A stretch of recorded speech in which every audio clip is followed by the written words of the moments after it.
મહેરબાન police commissioner Shri અનુપમ સિંહ ગેહલોત સુરત શહેરનાઓને અલગ અલગ ગુનાઓમાં નાસ્તા ફરતા આરોપીઓને શોધી કાઢવા આપેલ સૂચના અનુસાર આઈસી સંયુક્ત પોલીસ કમિશનર શ્રી રાઘવેન્દ્ર વત્સ, ક્રાઇમ નાયબ પોલીસ કમિશનર શ્રી રાજદીપસિંહ નકુમ એસઓજીના માર્ગદર્શન હેઠળ પોલીસ ઇન્સ્પેક્ટર એસઓજીની સૂચનાથી કામગીરી કરવામાં આવી છે।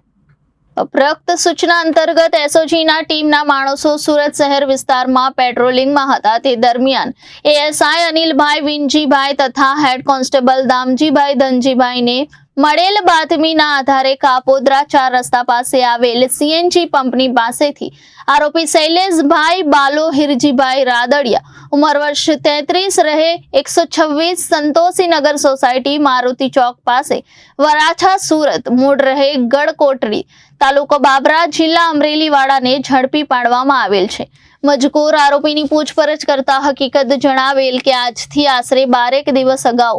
મને તથા અમિત ભૂપતભાઈ મકવાણાને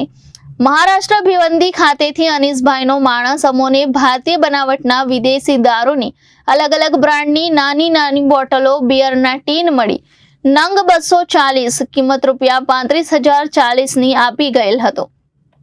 જે માલ અમોએ Kapodra Shantinagar society plot number 5 પહેલો માળ ગ્રેસ આર્ટ નામની દુકાનમાં સંતાડી રાખેલ હતો। ત્યાં પોલીસે રેડ કરતા સદર માલ સાથે તેનો મિત્ર અમિત ભૂપતભાઈ મકવાણા પકડાઈ ગયેલ હતો અને માલ તેઓ બંને મંગાવેલ હોય પોતાને વોન્ટેડ બતાવેલ હોવાથી ખબર પડતા પોતે પોલીસ પકડથી બચવા નાસ્તો ફરતો હોવાની હકીકત જણાવી હતી।